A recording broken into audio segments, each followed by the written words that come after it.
Il arrive très souvent que notre enfant se mette en colère. Rien de plus normal, tout va bien jusque-là.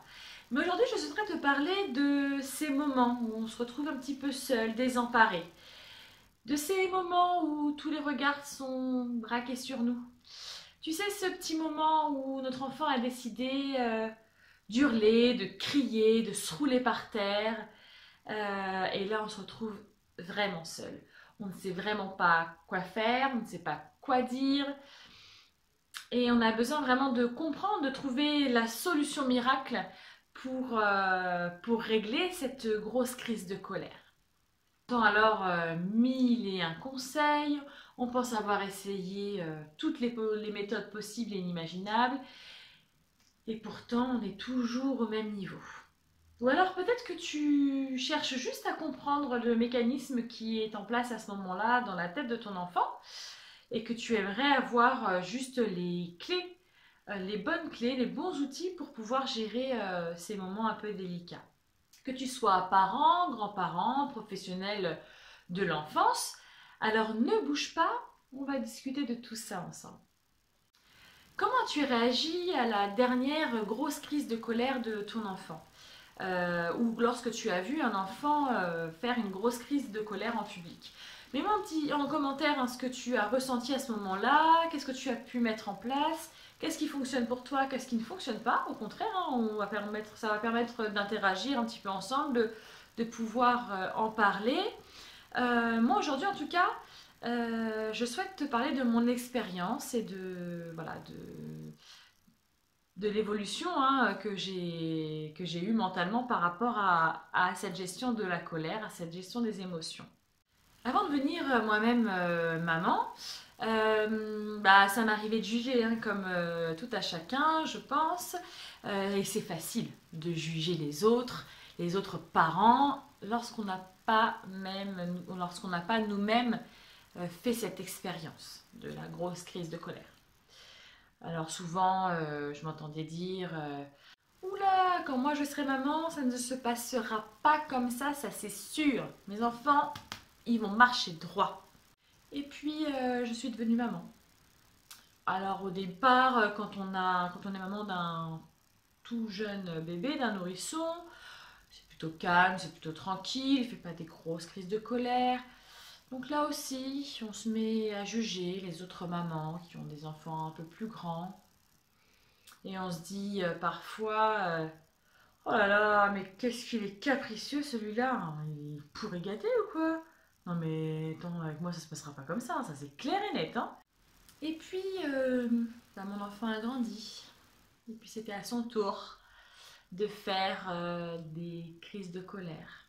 Et puis là, c'est autre chose. À cette période un peu fatidique, 18 mois jusqu'à 3 4 ans, où voilà, on a cette période du non, on a cette période où il établit un petit peu sa personnalité, et du coup, les crises de colère, elles arrivent, forcément. Là, on se demande, mais qu'est-ce que j'ai loupé? Pourquoi il devient comme ça? Il était si calme, si gentil, mais qu'est-ce qui s'est passé? J'ai dû louper quelque chose, c'est sûr. Alors là, la réaction, c'est, on crie, on essaie de crier encore plus fort que lui. On punit, on l'emmène se calmer dans sa chambre. On essaye toutes les méthodes, les méthodes de nos parents, de nos grands-parents, de nos meilleurs amis, voilà. Et rien n'y fait. C'est toujours les mêmes crises de colère et on est toujours anéanti par ces crises de colère. Et du coup, on perd patience, c'est sûr. Et puis, nous aussi, ça nous fait remonter pas mal d'émotions. Une émotion en a une autre. La colère de notre enfant nous rend aussi, nous aussi, en colère. On s'en sort pas, quoi. Et surtout, ce qu'on fait en premier, j'imagine, surtout quand ça arrive en lieu public, c'est qu'on s'éloigne du regard des autres. Parce que, de toi à moi, ce qui nous dérange vraiment en tant que parents, c'est bien le regard des autres adultes autour de nous. On n'aime pas se faire juger d'incompétents, de mauvais parents, de parents incapables. C'est sûr, personne n'aime être jugé de façon si négative. Parce qu'on sait ce que les autres parents pensent, parce que nous-mêmes avons déjà pensé ça. Premièrement, on se déculpabilise. Tu es un parent capable. Tu connais ton enfant mieux que personne. Et tu sais que cette crise de colère, c'est pas son comportement de tous les jours. Tu sais que c'est juste une simple crise, une simple petite émotion qui prend des proportions que tu ne contrôles pas pour le moment.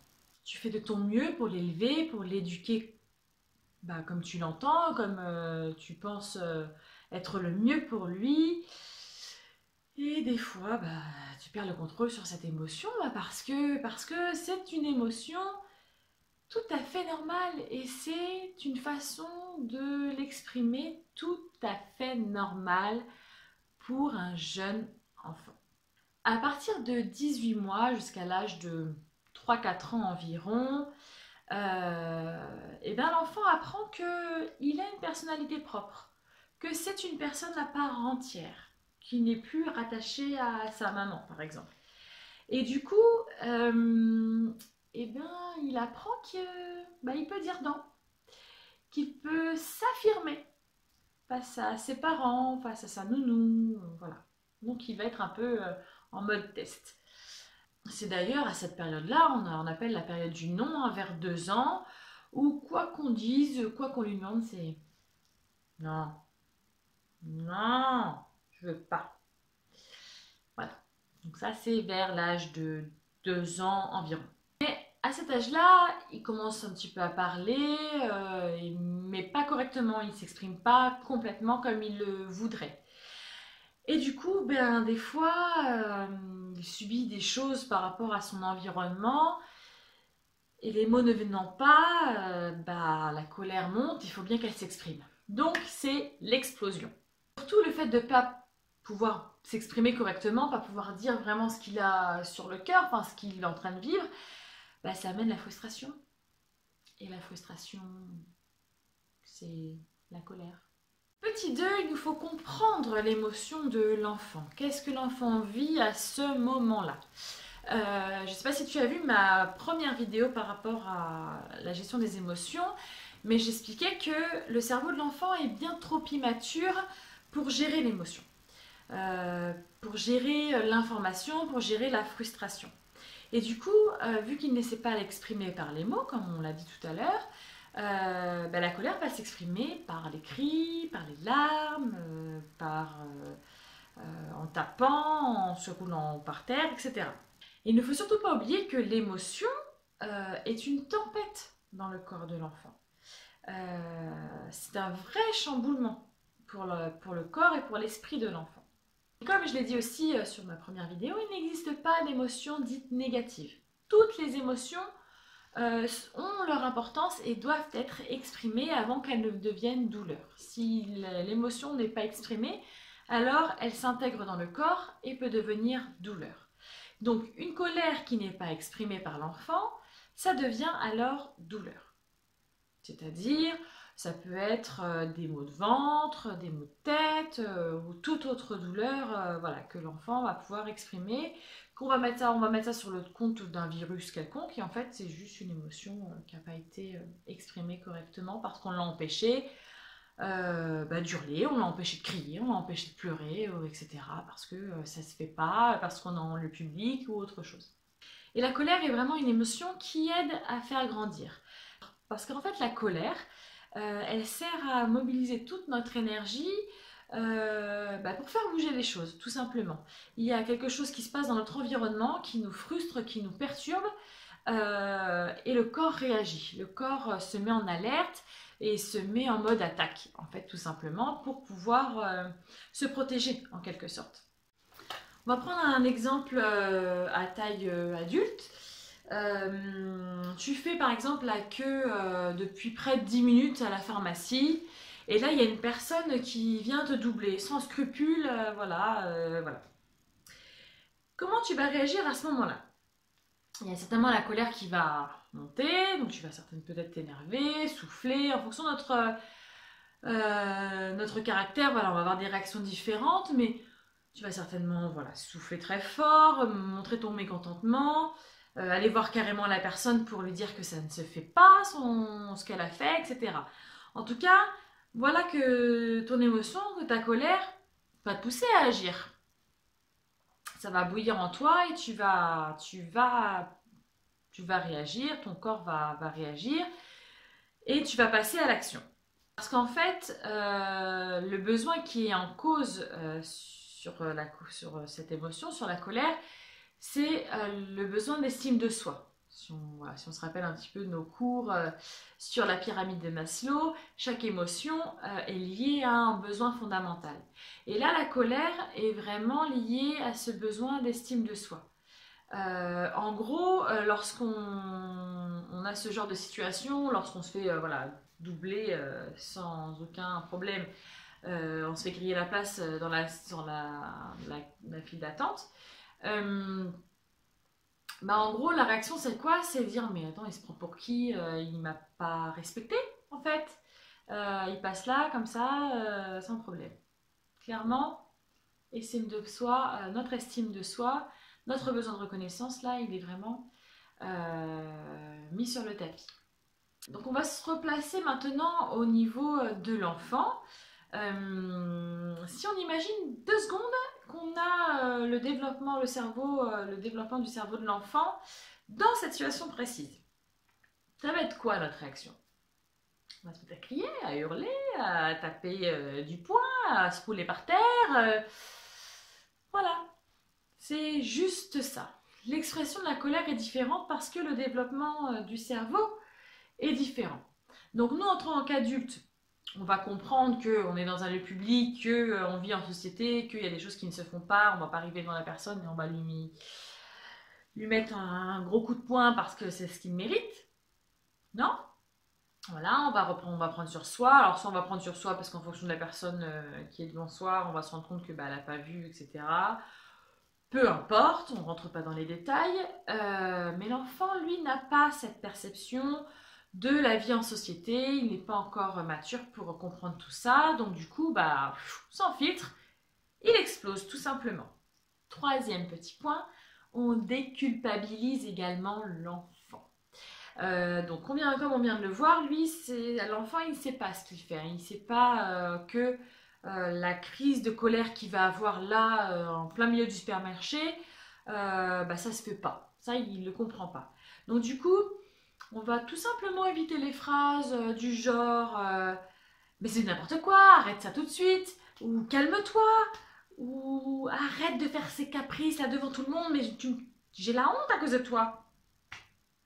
Voilà ce qu'il nous faut pas faire parce que l'enfant, il va encore plus s'énerver parce qu'il va encore moins comprendre ce qu'on attend de lui. Parce que l'enfant est là en état de décharge émotionnelle. Il a besoin d'exprimer l'émotion en temps réel. Et du coup, lui dire de se calmer, etc., sur le coup, ça ne va pas fonctionner du tout. Parce que lui, au contraire, son corps a besoin de décharger toute cette émotion. Alors, comment apaiser la colère de notre enfant? Une fois qu'il est parti dans cette grosse colère, qu'est-ce qu'on fait? Comment on réagit? Quels sont les petits outils qu'on peut mettre rapidement en place pour l'aider dans cette gestion d'émotions, pour l'aider à s'épanouir, à grandir tout simplement et apprendre à gérer cette colère. La première chose qu'on peut mettre en place, c'est juste le prendre dans nos bras. Il va avoir besoin de beaucoup d'attention, il aura besoin à ce moment-là d'être rassuré par l'adulte qui est avec lui à ce moment-là. La colère est véritablement un stress pour l'enfant. Cette émotion est vécue comme un stress. Qui dit stress dit forcément détente. Donc, lorsqu'on est stressé, comment nous apaiser? C'est pareil pour l'adulte. Lorsqu'on est très stressé, on a besoin plutôt de douceur, de calme, d'être rassuré. Donc là, l'enfant, il va avoir besoin d'être câliné, d'être rassuré, d'être pris dans les bras, pour pouvoir l'apaiser. Deuxième chose, c'est que l'enfant aura besoin qu'on l'écoute, et qu'on l'écoute activement. C'est-à-dire que, étant donné que la colère ressort comme ça par des cris, par des larmes, par un comportement un petit peu compliqué, c'est tout simplement parce qu'il n'arrive pas à mettre les mots sur ce qu'il vit en ce moment. Et notre rôle là va être important en tant qu'adulte, ça va être de mettre les mots sur ce qu'il est en train de vivre. C'est le fait de mettre les mots à sa place, l'enfant va se sentir tout simplement compris. Et là, il va se sentir aussi apaisé. Une chose importante par rapport à ça, c'est que il n'est pas du tout nécessaire de demander pourquoi il est en colère. Parce que la plupart du temps, l'enfant ne sait pas pourquoi il est en colère. Et c'est bien parce qu'il se met dans un tel état, c'est qu'il ne sait pas pourquoi, il ne sait pas s'exprimer. Donc, si on lui dit, mais pourquoi tu fais une telle crise, mais pourquoi tu te mets dans un état pareil? L'enfant, en fait, concrètement, il ne saura pas vous répondre. Parce qu'il lui ne sait pas pourquoi il se met dans un état comme ça, et il ne saura pas l'exprimer, tout simplement. Une troisième chose, c'est anticiper. Tout simplement, il va falloir un peu de jugeote, un peu savoir dans quelle situation fait que notre enfant se met en colère. Est-ce que ces crises de colère arrivent avant qu'il se mette à table, ou est-ce que c'est avant d'aller se coucher? Est-ce que c'est parce que quand il est dans le centre commercial? Voilà, essayez de détecter un petit peu tous les événements, toutes les situations qui le mettent en difficulté. Et à ce moment-là, on pourra alors anticiper ses réactions et anticiper la crise de colère. Parce qu'en général, la crise de colère vient d'une frustration. Si on a détecté que notre enfant fait une grosse crise de colère juste avant d'aller se coucher ou juste avant d'aller prendre un repas, c'est certainement parce que il est en train de jouer tranquillement, et puis d'un moment à l'autre, on va arriver, on va maintenant tu ranges tes jouets, on va aller se laver les dents, ou on va aller prendre le bain, etc. Là, la frustration, c'est quoi? C'est que l'enfant ne veut pas arrêter de jouer, parce qu'il ne veut pas faire cette rupture d'activité, il ne veut pas changer d'activité tout simplement. Donc là, l'anticipation, ça va être quoi? Ça va être de dire, dans 5 minutes, on va prendre la douche, ou dans 5 minutes, on va passer à table. Voilà, le préparer au changement d'activité. Et là, l'enfant, une fois qu'il a compris qu'on va devoir changer d'activité, qu'il se sera préparé, et du coup, ça éloigne la frustration parce que l'enfant aura compris que ce n'est pas une punition d'arrêter de jouer, mais c'est parce que on a besoin de faire autre chose derrière. Et puis, la quatrième chose, le quatrième petit point, c'est lui apprendre tout simplement à se calmer. On ne va pas pouvoir demander à l'enfant de gérer sa colère, de se calmer, de redescendre d'un cran, s'il n'a pas appris à le faire tout ça. Alors, comment lui apprendre à se calmer? Il existe plusieurs petites techniques, mais moi je vais vous donner celle qui fonctionne bien et celle que j'aime beaucoup. On a par exemple le coussin de colère. Alors le coussin de colère, c'est quoi? C'est tout simplement choisir un coussin, n'importe lequel à la maison, un coussin qu'on n'utilise pas forcément. Alors surtout pas le coussin, en tout cas surtout pas l'oreiller sur lequel il va dormir, parce qu'on va associer du coup la colère au sommeil, et c'est pas un bon rapprochement à faire. Mais voilà, on utilise un coussin. Alors il existe maintenant des super coussins dans les boutiques spécialisées, etc. Des coussins d'émotion, etc.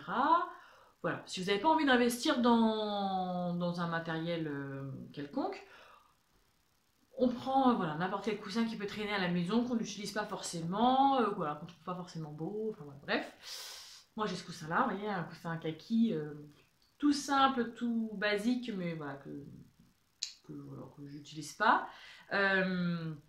Et qui va me servir, en plus il n'est pas très beau en couleur, et donc du coup il va me servir au coussin d'émotion, au coussin de colère. C'est-à-dire que l'enfant, dès qu'il sera en grosse crise de colère, on va lui dire, toute cette colère-là, au lieu d'aller taper ta petite sœur, ou au lieu d'aller casser je sais pas quoi dans la maison, tu vas décharger cette colère à l'intérieur du coussin.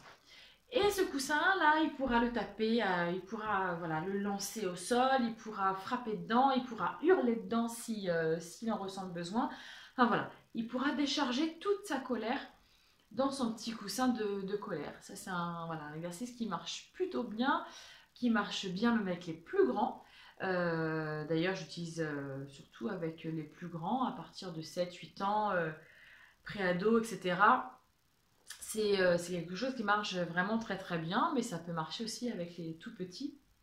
Voilà, dès qu'ils sont en âge de comprendre, ça marche vraiment très très bien. Un deuxième petit exercice, ça va être tout simplement la respiration calmante. Alors la respiration calmante, c'est quoi? C'est faire une respiration où on va allonger l'expiration pour la rendre la plus calmante possible. Tout simplement, ça se passe comment? L'enfant va inspirer très profondément par le ventre dans la mesure du possible, mais ça je vous conseille d'aller voir mes petits articles et mes autres vidéos par rapport à la respiration pour mettre bien ça en place. Mais voilà, l'exercice de base c'est celui-ci, on inspire très fort et on expire le plus doucement et le plus lentement possible.